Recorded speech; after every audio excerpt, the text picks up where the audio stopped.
Manipuri Wari Pambi Channel na tabiriba pumnamakpu amuh hana taram noksari ngasisu mayamgi ngaihak pothananabagidamag anauba wari masa ama puduna laksari wari masa sigi maming Sakni Bido wari masa sigi aiba Arun Goswami Manipuri da handok piba IS Thingom Kasar Haujik taminarasi wari masa Sakni Bido Aphabadi oiraroidavani Saki Hotel mamang magtada footpath asigumba thodok ama thoklabadi kanana hotel da changningani ayuk pung nipal tarakpa adwaida hotel hangdokke tauba magtada urubadagi mapu aduna manaton sugalai thongloliba waipusing aduda laiba katlaga sojai singado mathang mathang puthoktuna hangdoi sa puri thakpa saba lakpasingi mithit kallaba matamni tawbutabu ngarang Biswakarma puja oikibana sahar pumbado ahing suppa pumlang lang kibana ngasidi lambida mi tinba watli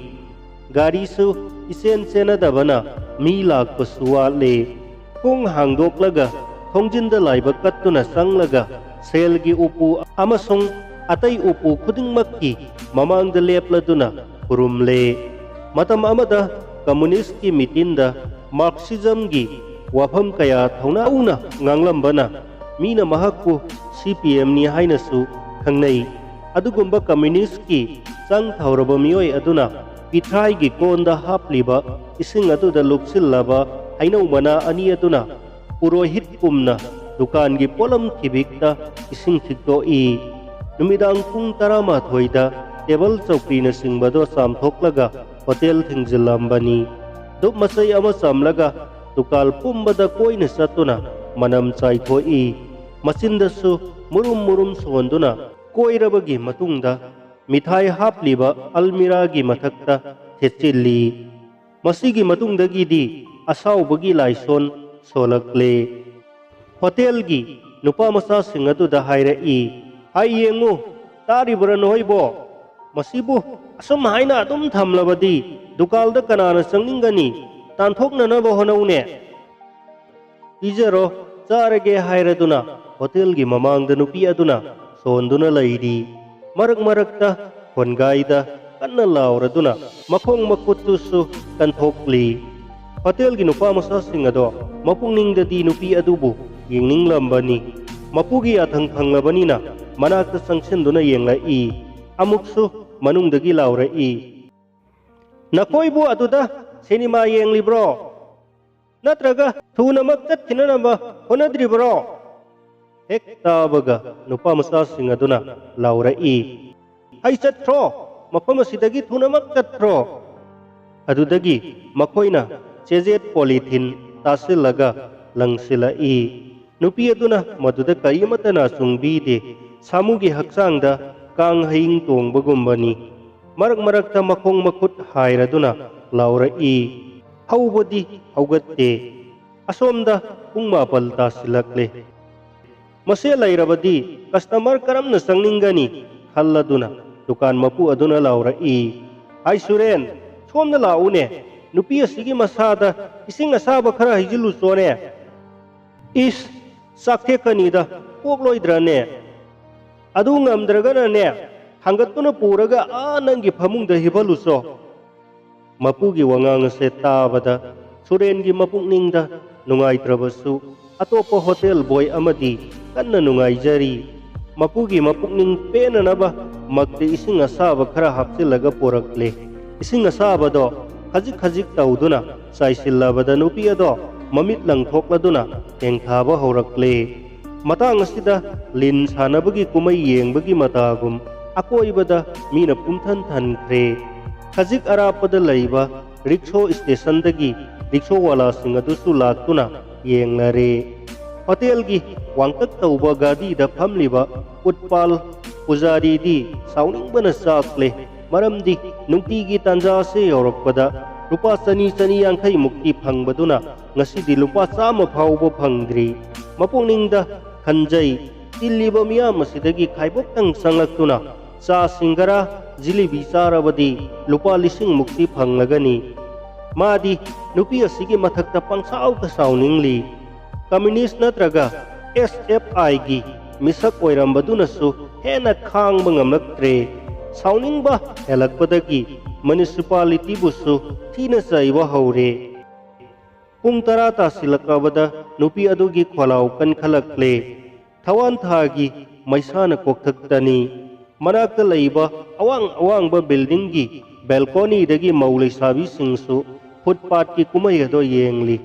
ꯑꯉꯥꯡ ꯃꯆꯥꯁꯤꯡ ꯃꯆꯦ ꯃꯃꯥꯅ ꯀꯔꯤ ꯌꯦꯡꯂꯤꯕꯅꯣ ꯍꯥꯏꯅ ꯆꯪꯁꯤꯜꯂꯛꯂꯕꯁꯨ ꯅꯝꯗꯨꯅ ꯏꯃꯨꯡꯗ ꯄꯨꯁꯤꯟꯗꯨꯅ ꯊꯝꯖꯤꯜꯂꯒ ꯃꯈꯣꯏꯗꯤ ꯀꯨꯝꯍꯩ ꯑꯗꯣ ꯌꯦꯡꯕ ꯂꯦꯞꯂꯝꯗꯦ꯫ ꯖꯤꯟꯁ ꯄꯦꯟ ꯇꯞꯅ ꯇꯞꯅ ꯁꯦꯠꯄꯤ ꯅꯨꯄꯤ ꯃꯆꯥꯁꯤꯡꯅ ꯃꯇꯧ ꯑꯗꯨ ꯌꯦꯡꯂꯒ ꯃꯣꯕꯥꯏꯜꯗ ꯋꯥ ꯉꯥꯡꯂꯗꯨꯅ ꯆꯠꯈꯤ꯫ ꯃꯈꯣꯏꯒꯤ ꯃꯔꯛꯇꯒꯤ ꯈꯔ ꯍꯩꯁꯤꯡꯕꯤ ꯑꯃꯅ ꯄꯣꯀꯦꯠꯇꯒꯤ ꯃꯣꯕꯥꯏꯜ ꯑꯗꯨ ꯂꯧꯊꯣꯛꯂꯒ ꯅꯨꯄꯤ ꯑꯗꯨꯒꯤ ꯃꯇꯧ ꯑꯗꯣ ꯌꯦꯡꯂꯗꯨꯅ ꯐꯣꯟꯗ ꯉꯥꯡꯂꯛꯏ꯫ "My goodness, friend, you cannot imagine what I am seeing.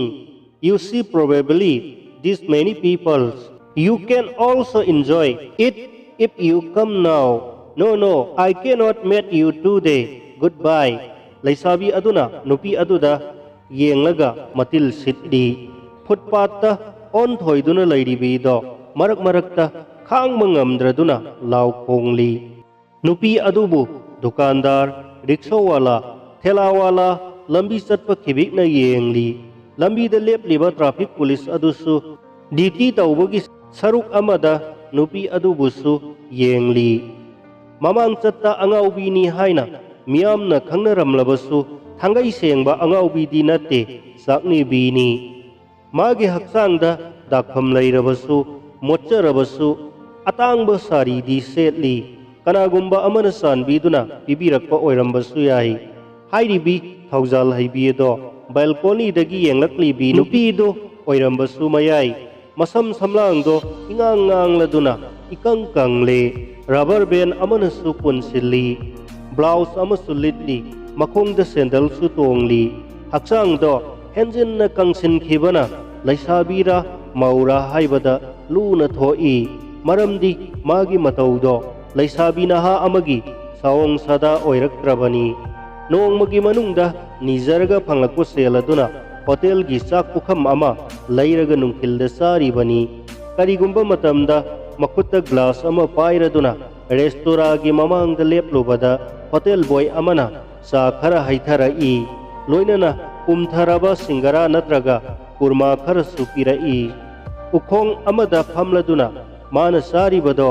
Menu card ꯑꯃꯗ ꯌꯦꯡꯂꯒ ꯑꯣꯔꯗꯔ ꯇꯧꯔꯗꯨꯅ ꯆꯥꯕꯃꯛ ꯍꯦꯛ ꯃꯥꯜꯂꯤ꯫ ꯅꯨꯃꯤꯗꯥꯡ ꯑꯣꯏꯔꯛꯂꯕꯗ ꯇ꯭ꯔꯥꯟꯁꯄꯣꯔꯠ ꯁ꯭ꯇꯦꯁꯟꯒꯤ ꯃꯆꯤ ꯑꯃꯗ ꯇꯨꯝꯗꯨꯅ ꯂꯩꯔꯤ꯫ ꯉꯁꯤꯗꯒꯤ ꯊꯥ 2ꯔꯣꯝꯒꯤ ꯃꯃꯥꯡꯗꯒꯤꯗꯤ ꯂꯝꯗꯝ ꯑꯁꯤꯒꯤ ꯗꯨꯀꯥꯟ ꯐꯝꯕ ꯔꯤꯛꯁꯣꯋꯥꯂꯥ, ꯊꯦꯂꯥꯋꯥꯂꯥ ꯈꯨꯗꯤꯡꯃꯛꯅ ꯈꯪꯕ ꯉꯝꯂꯦ ꯃꯗꯨꯗꯤ ꯅꯨꯄꯤ ꯑꯁꯦ ꯑꯍꯜ ꯅꯠꯇꯦ, ꯅꯍꯥꯅꯤ꯫ ꯅꯨꯄꯤ ꯑꯗꯨꯒꯤ ꯀꯪꯊꯣꯔꯛꯂꯤꯕ ꯃꯕꯨꯛ ꯑꯗꯨꯅ ꯃꯌꯦꯛ ꯁꯦꯡꯅ ꯇꯥꯛꯂꯕꯅꯤ꯫ ꯌꯥꯝꯅ ꯃꯨꯟꯅ ꯌꯦꯡꯁꯤꯜꯂꯨꯗ꯭ꯔꯕꯁꯨ ꯃꯕꯨꯛ ꯑꯗꯨꯗꯤ ꯍꯦꯛꯇꯃꯛ ꯈꯪꯕ ꯉꯝꯃꯤ꯫ ꯃꯁꯥ ꯃꯎ ꯅꯣꯏ ꯄꯦꯟꯕ ꯃꯤꯑꯣꯏ ꯑꯃꯅ ꯃꯕꯨꯛ ꯀꯪꯂꯕꯁꯨ ꯈꯪꯕ ꯉꯝꯗꯕꯅꯤ꯫ ꯍꯧꯖꯤꯛ ꯅꯨꯄꯤ ꯑꯁꯤꯒꯤ ꯍꯛꯆꯥꯡ ꯄꯨꯝꯕꯗ ꯀꯔꯤꯃꯠꯇ ꯌꯥꯎꯁꯤꯜꯂꯛꯇ꯭ꯔꯕꯅꯤꯅ ꯃꯥꯒꯤ ꯀꯪꯊꯣꯔꯛꯂꯤꯕ ꯃꯕꯨꯛ ꯑꯗꯣ ꯃꯤꯠꯌꯦꯡꯐꯝ ꯑꯣꯏꯅꯔꯛꯏ꯫ ꯃꯥ ꯃꯤꯔꯣꯜꯂꯦ ꯍꯥꯏꯅ ꯍꯦꯛ ꯈꯪꯂꯛꯄꯗꯒꯤꯗꯤ ꯃꯉꯣꯟꯗ ꯀꯔꯦꯝꯅꯕꯁꯤꯡꯒꯤ ꯃꯔꯛꯇꯒꯤ ꯈꯣꯡꯎꯞ ꯐꯣꯠꯄ ꯑꯃꯅꯁꯨ "ꯀꯔꯤꯅꯣ ꯅꯪꯕꯨ ꯂꯨꯍꯣꯡꯂꯕ꯭ꯔꯣ? ꯂꯨꯍꯣꯡꯕꯒꯤ ꯄꯥꯎꯗꯤ ꯑꯩꯈꯣꯏꯗꯁꯨ ꯄꯤꯔꯛꯇꯦ." ꯆꯥꯛꯅꯤꯕꯒꯤꯗꯃꯛ ꯆꯠꯈꯤꯕ ꯃꯐꯝꯗꯒꯤ ꯃꯉꯣꯟꯗ ꯑꯁꯨꯝꯅ ꯀꯔꯦꯝꯅꯔꯛꯏ꯫ ꯑꯁꯨꯛ ꯀꯨꯏꯕ ꯃꯥꯅ ꯗꯨꯀꯥꯟ ꯀꯌꯥ, ꯌꯨꯝꯊꯣꯡ ꯀꯌꯥꯗ ꯆꯥꯛꯅꯤꯔꯛꯄꯗ ꯀꯅꯥꯅꯁꯨ ꯀꯔꯤꯃꯠꯇ ꯍꯥꯏꯕꯤꯔꯛꯇꯦ꯫ ꯕꯁ ꯁ꯭ꯇꯦꯁꯟꯗ ꯚꯤꯈ꯭ꯌꯥ ꯅꯤꯕꯗ ꯌꯥꯇ꯭ꯔꯤꯁꯤꯡꯅ ꯃꯇꯝ ꯁꯪꯖꯗꯕ ꯑꯗꯨꯒ ꯁꯦꯜ ꯌꯥꯎꯗꯦ, ꯑꯆꯣꯏꯕ ꯂꯩꯇꯦ ꯍꯥꯏꯗꯨꯅ ꯄꯤꯔꯝꯗꯦ꯫ ꯍꯧꯖꯤꯛꯇꯤ ꯒꯥꯔꯤ ꯉꯥꯏꯔꯤꯕ ꯄꯦꯁꯦꯟꯖꯔꯁꯤꯡꯅꯁꯨ ꯀꯔꯦꯝꯅꯗꯨꯅ ꯍꯥꯏꯔꯛꯂꯤ, "ꯌꯦꯡꯉꯨ, ꯆꯥꯅꯤꯡꯉꯥꯏ ꯁꯦꯠꯅꯤꯡꯉꯥꯏ ꯐꯥꯎꯕ ꯂꯩꯇꯕꯁꯤꯅ ꯃꯕꯨꯛ ꯑꯁꯦ ꯇꯧꯔꯛꯂꯤꯕꯁꯦ꯫ ꯑꯅꯥꯕꯔꯥ, ꯄ꯭ꯔꯦꯒꯅꯦꯟꯠꯂ ꯃꯥꯒꯤꯁꯤꯕꯣ?" ꯗꯨꯀꯥꯟꯗꯥꯔ, ꯔꯤꯛꯁꯣꯋꯥꯂꯥ, ꯊꯦꯂꯥꯋꯥꯂꯥ, ꯍꯣꯇꯦꯜꯒꯤ ꯅꯨꯄꯥꯃꯆꯥꯁꯤꯡꯅꯁꯨ ꯀꯔꯦꯝꯅꯔꯗꯨꯅ "ꯌꯨꯝ ꯀꯗꯥꯏꯗꯅꯣ?" ꯍꯥꯏꯅ ꯍꯪꯅꯔꯛꯂꯤ꯫ नुपी असिगी मरमदा मियामना खंगिंगदुना थिजिनबदगी फंगलक्लिबा वखलगी इपुट अहुम थोई अहनबगिसिना इसिंग इचाउ नंगदुना चेलकपदगी मफम अमदा साइदांगलमी मफम अदुदा मसानुपा अनि लायेंगबा ngamdana सिखी हिंगनबगिदमक थबक सुरुनबा गवाहाटीदा मतै मनाउ लाखी मपुरोइबदो कैंसरना नारकपदगी हॉस्पिटलदा लायेंगली डॉक्टरना अनाबदो मयुमदा पुख्रो हायरबदा नुपी असिना मयुमदा लाक्तुना मरी मतासिंगदा हाइजरबसु पुनमक अवाबदी फोंदोई ngamjaba selgi matengsu pangki taugi masung maga loina duna satsi haibadudi kana amatana su yaramde ana abaduna hospital gi phamungda hiplabasu nupi adudi mangonda hiplami ana abado laikidre asumna mangonda hiptuna lairambi nupi asina masagi sahi kuntrani thoidagi umpuni thoigi sakham on khibani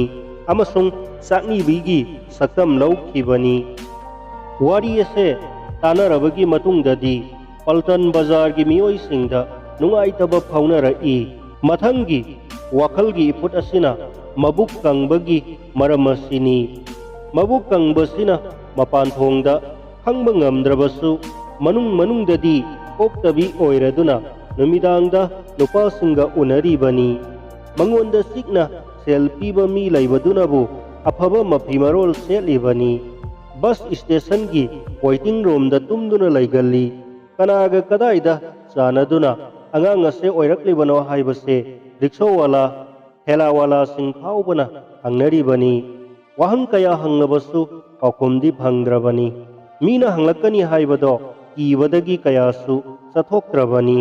असुमना वाफम असिदा मियामना खनरीबसे मागी मबुक मनुंगदा tumour लैरे असिनी मागी हक्चांग मता असिदा ललोनबगी सादोंग याउदबना ओक्तबिगी वाफम असे यानिंगदे नुपीसिबु उबमक्तदा वखल सिंगसे खनई हौजिकमक्ति नुपी असे पल्टन बाजार की restaurants अमगी ममांगदा अंगांग पोक्कदबगी मखोंग मखुत हाइदुना लैरे मियामना कोइसिलदुना मागी मतौ अदुदा ममित कुप्तना येंगनरी अकोइबदा लैरिबा अवांगबा युमसिंगदगी SSTC की युमथक्तगी नुपीसिंगसु कुमै येंगली मियामगी मसिंदा ngangnabsu lepte kanana hairi पुलिसता हंगनगदबनी खरनदी हाई पुलिस नते म्युनिसिपालिटी की कमिश्नर दा ताकदबनी नुपी असिगी मबुक्ता करमना अंगांग ओइरक्लिबनो अंगांग असिगी मपा कनानो कदाइदा लोटख्रबनो मागी मथक्ता इसिंग हाइजिलुबा होटल बॉय हेमगी मपुकनिंगददी लमन खुमनिंगबगी वखन पोई नुमिदांग पुंग 10 मखाइदा होटलदगी थोक्लगा बोरा असाबगा युंगौ ग्लास अमगा सिंगसिलगा हनखिबसी मागी हैनबीनी नोंगमदी ग्लास अनि सुना सिंगबदगी ngawraduna tholakpada सिनेमागी पोस्टर अमदा येंगलुई मफी कोमथोक्लबी नुपी अमगी मबुक्तुदा नुपा अमना मसिन सुपगी सकमदो उरुबदगी हेमदो हांगबा ngamdraduna कोयेंग येंगलंबदगी बस स्टेशन गी दुदा चंगसिलाई अमंबदा तुमलिबी चाकनीबी अदुबु कोइथी थीरकपदा अपिकपा मंगाल अमना चंगखिदुना मसिंदा तुमलिबी नुपी अदुबु उहनखी हेमना चंगसिंदुना नुपी अदुगी हक्चांग अदो तपना पाइरुबदा नुपी अदुना हंगलक्तुना माबु इंथोरक्की हेमना अमुक्सु चंगसिंदुना नुपी अदुबु सेना पाइसिलगा यानना बवा खरा हाइरुबदा याबीददुना इनबदगी नानथोक्तुना सेनख्रगा मपानदा हिपलिबा चौकीदार अदुदा ताकथोक्खी चौकीदार अदुना मतौ अदो खंगलबदा हेमबु मफम अदुदगी तानथोक्खी हेमसु नुपी अदुदा मखुत थिल्लगा चटना चटना हाइरमी खंगनी ओक्तबी नंग कोनसेंगसु साजरिये नंग हयेंग होटेलदा चा सिंगरा नीबा लाक्कबदी नंगी नकोक्तुदा इसिंग असाबा हाइजिनगनी थुई नंगी नसादुना करीबु करी याउजदुना अदुक यामना पोंगजरिबनो नुपी असिना मसाबु सेंगना थमजबा पामी हाइबदो हेमगी मफमदगी वारी असे तारबदी खंगदबनी अदुम ओइनमक नुपी असिना ngasiदी kana amataga yumban minadana mirole hemgumba kana gumba mioi amanadi थोहनबनी मंगोंदा हंगलुरबसु हौजिक्ति हायरक्लरोय मदुदी माना तुमदुना लैरिङैदा मचिन अदो पुनसिल्लगा मागी मखुट अनि अदो नुपा अमना पाइसिन्दुना थमलगा अतोपा अमखकना हैनखिबनी अदुदगी मतौ असुमना अतोप नुपा अमदुना मुक नुंगाइखिबनी मफम होंदोक्तुना तुमलबसु सदानबा अनि अदुगी मखुट्तगी मसाबु कंजबा ngamkhidabani सिनेमागी बेलेन अनि अदो हौजिक्ति मिया मांगदा थोलक्खिद्रे angang asigi mapa aini haiduna medical gi maternity ward ta bakti tawagi matik laite nupi asina amamada laklamba mioi ani adugi maming matha masak khanglam labadi miya mamangda hauna lauramgadabani kumai yengliba mi singado masinda pangangta ngangna rabasu tawpham khangnadabagum lepli mithiti asum hengalakli gari sing adusu horn खोंगना तपना तपना लांथोकली ngasi school सुटी लाइबना खरदी साफरबनी नलमद्रबदी अंगांग सिंगसु याउसिलकदौरिबनी अदुमक्पु मखुत mobile handset पाइबा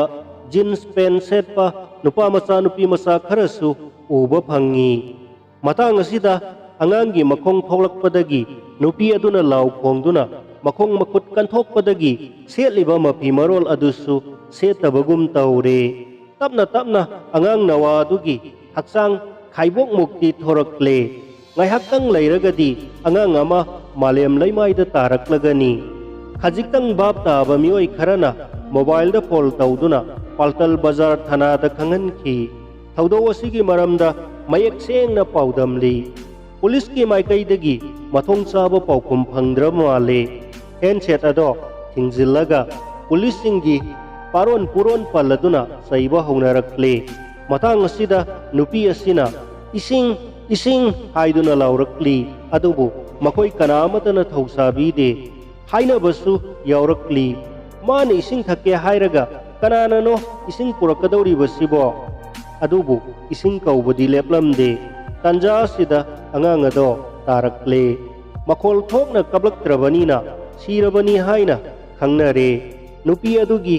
mathakta minungsi laibadagi lupa ani manga taragi not thadaba haurakle khangaudana sahi yankairom suraba afaba mioi amana ising liter ama chanba mineral water ama lairaga makhum hangdoktuna pithakle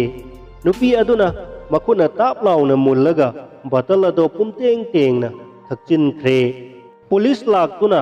lathina miya marakta haidoktuna sangsilaklaga sangni bidugi manakta leplare nupi police ani khakna makul ani ado paiduna thangalingaigi tanjaduda nupa police amana lupa singado komjilaga pocketa hapchili angangi amola kai pumna makto plastic amada hapchille nupi police ani aduna makut ani ado paisilaga usina sina lephallaga chalage haina tawrakpada masak phajabi sari atangba setpi jinbalda gulapi masugi lipstick taibi nupi amana police ani adugi manakta leplaga haira e ngaihakang ngaikho karigino nahaki yum kadaidano aswaidani hairaga nupi aduna manaki awangba yumjaw aduda makut thilli nahakari tauribage changni bisibu masakhangbi bro changni bisibu lamda masida khangdaba kanasu laite aikhoi punga masukna mathaktagi kumai yenglakli adudi karigi ngaikho haibiribano photo अमत नमजगे ऐसे नुपी मरुक की president नि